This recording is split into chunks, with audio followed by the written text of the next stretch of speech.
Hello and welcome to Fanatics Gym. My name is Jake Barbosa and today's featured exercise is the bench press. Now the bench press has a pretty unique history. Back in the late 1800s, 1900s, it started off by it was called like the floor press, the floor press or the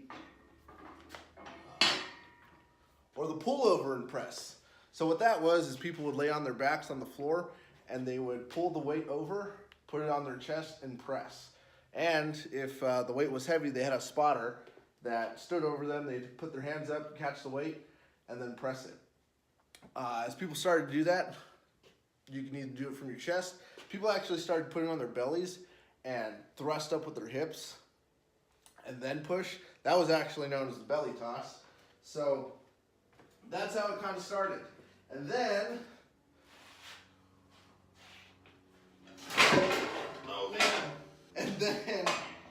in the 1930s, people started to use boxes and benches to do their bench press. However, the belly toss was still in effect. And it actually wasn't until 1939 when the AAU, it stands for the American Athletic Union, not Association, American Athletic Union, actually banned the belly toss from competition. And that actually was probably much due to a gentleman by the name of Bob Hoffman. Bob Hoffman was the U.S. Olympic weightlifting coach. So he was a big influencer in the weightlifting community, and it's been said that he had a lot of influence in the AAU, and he was kind of the forerunner that got the belly toss banned from competition. So that happened, but it was still kind of used in Europe for a bit, and then it eventually died off. So in the 1940s, bodybuilders and other serious weightlifters started doing the bench press, and then in the 50s, when the racks came out, they started to pack on the weight, and because they found out it actually isolates the chest muscle. And then power lifters started getting a hold of it, so they started doing it and started pushing like 400, 500 pounds. And then it was actually in the late 60s, I believe, or the mid 60s, is when the AAU sanctioned powerlifting, and they actually had their first competition in the late 60s.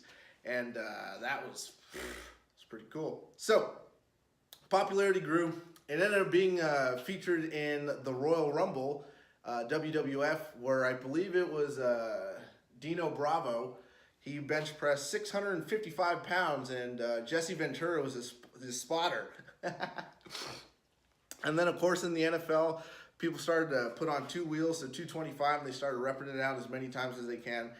And the popularities jumped from there. Celebrities started doing it. Other TV people started doing the bench press, and then it eventually made its way to the masses. And now we have what we have today. So let's jump on this and get started. All right, beautiful people. So today we're going to be lifting 135. 135 because it looks good on camera, and I don't want to hurt myself. So what I typically do is I just sit on the bench and then get my middle finger and put it on the rings. I'm just going to do it real quick.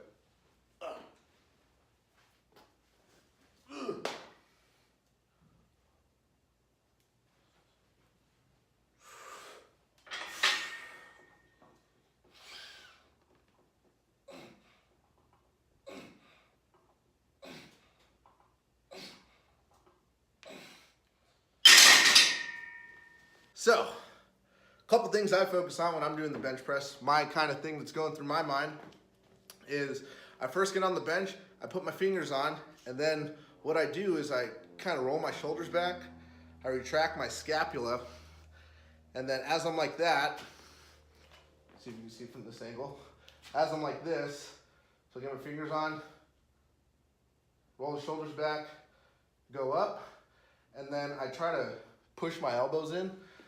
So as I push up, boom, I try to push my elbows in. And what that does is it just gives me proper form. So I don't hurt my shoulder or anything like that.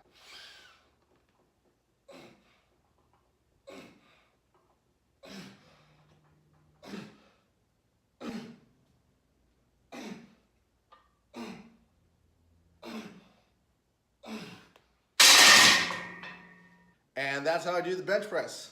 Again, that's how I do it. Like I said, middle fingers over the rings, and then I retract my scapula, and when I lift it up, I do the same thing if I have to, and keep my elbows in, keep my elbows tucked. Another thing I didn't mention is I actually lift my lower back off of the bench. Not too much, but I do it, and that's how I feel I do it best. I'm not like lifting my whole body off, but my lower back is up just a little bit. And as I said, there's various different grips to do it.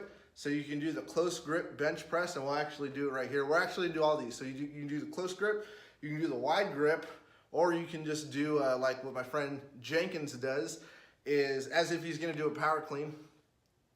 He puts his thumbs on those little grooves, and he spreads his hands out like this, and then he grips. So he'll put his thumbs on, spread his hands out, grip, and then move the thumbs in. So that's how he does his. And I've actually done all variations of those throughout my life. The one I'm most fond of right now is the one I do, the middle finger one. So yeah, let's do close grip.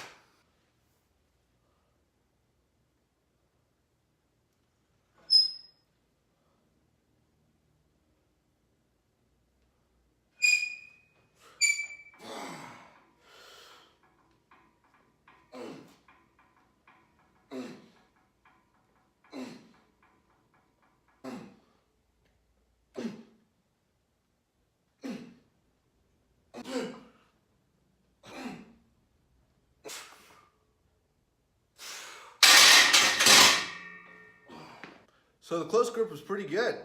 Aside from the fact I felt like I was breaking my wrist, I did feel it in there. And a lot in the triceps though. That's why I use it more as a tricep exercise than a sculpting exercise, inner chest exercise, I guess you could say. But overall, felt pretty good. Let's do the wide grip.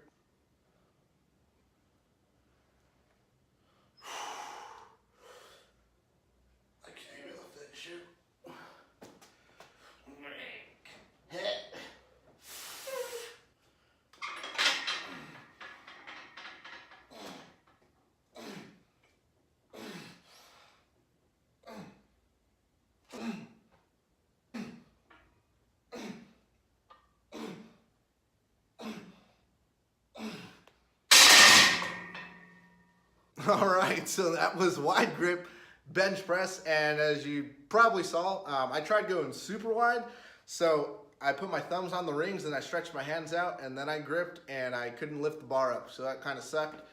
And so I didn't do that one. So what I ended up doing is I just gripped. So this part of my hand right here, that webbing in between my thumb and my index finger, is I put it on those rings, or excuse me, just outside those rings. I grip, lift off, and the same thing, retracted my scapula, it came down, elbows in, boom.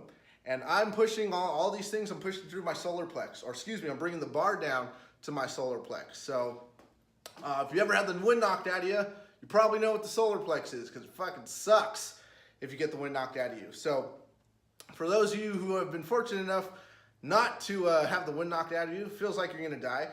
But what it is, it's that spongy part, I guess. For me, it's about right here, where the top, or where my rib cage, yeah, I didn't take anatomy, but that area just below my nipples and just above my 8-pack abs, because everyone knows I'm super yoked. So that's where that's at. And I bring the bar down there, boom, I tap it, come back up, boom. So that was a wide grip. All right, let's do the Jenkins grip.